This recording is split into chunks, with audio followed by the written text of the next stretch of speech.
Canlaon volcano eruption. The town of La Castellana in Negros Occidental declared a state of calamity after their roads were hit with lahar flow. Several roads in the town became gray and muddy after the lahar flow. They are currently not passable for vehicles. La Castellana Mayor Alme Manglimutan already ordered a forced evacuation of residents in anticipation of more lahar flow. A total of 232 families in the town are currently staying in evacuation centers. Ang magiging magiging issue pa daw dito is because ang lahar pag lumalamig tumitigas. So kunyari dumaan sa road siya nag-elevate, 'di ba? Hindi pumapantay. So bago daw tumigas, sabi ng mayor, kailangan ma-clear up na yung lahar flow. 'Di ba nangyari sa Pampanga?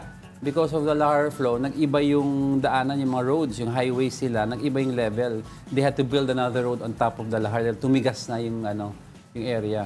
No, kawawa naman yung mga residente dyan. Tapos nakikita natin sa mga balita na talagang ang pakapal yung lahar dahil nga dun sa binugan ng Mount Canlaon. But hopefully, pero they're not still, ang tawag, doon di pa rin nila tinatanggal sa alert level 2 dahil nga they're still monitoring. Baka kasi may mga iba pang mga volcanic activities that would trigger yung another eruption. Pero once na maging okay, mag-stabilize nga daw ito, pwede naman nila ibaba. Pero hopefully nga hindi na itaas sa alert level, hindi na umabot sa alert level 3. Although pag humupa na daw yung baha, ang titignan nila is yung heat, yung magiging heat index. Kasi kung masyadong mainit nga, mabilis ang pagluto ng lahar, mabilis tumigas, mahirap na tanggalin. So sabi ng mayor, as much as possible, yung pag naghupa na yung baha at lahat, kaagad, ang immediate swift reaction daw ang paglinis ng daan. Oo. Nakikita ko nga dun sa mga evacuation centers, yung mga evacuated families, affected families, dahil nga dito sa pagsabog ng Mount Canlaon,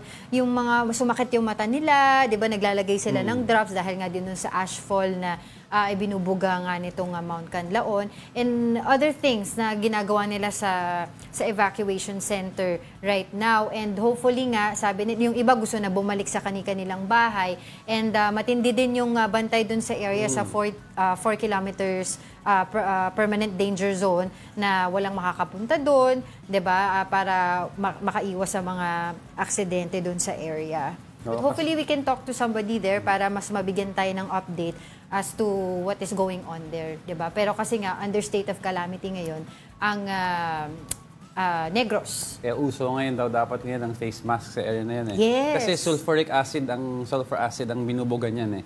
We all know na sometimes they make that into soap pero may process na dinadaanan yes, yun. Hindi diretso. Oo, but hindi yung mga ibang tao, lalagay mo sa mukha, wag. Kasi wag.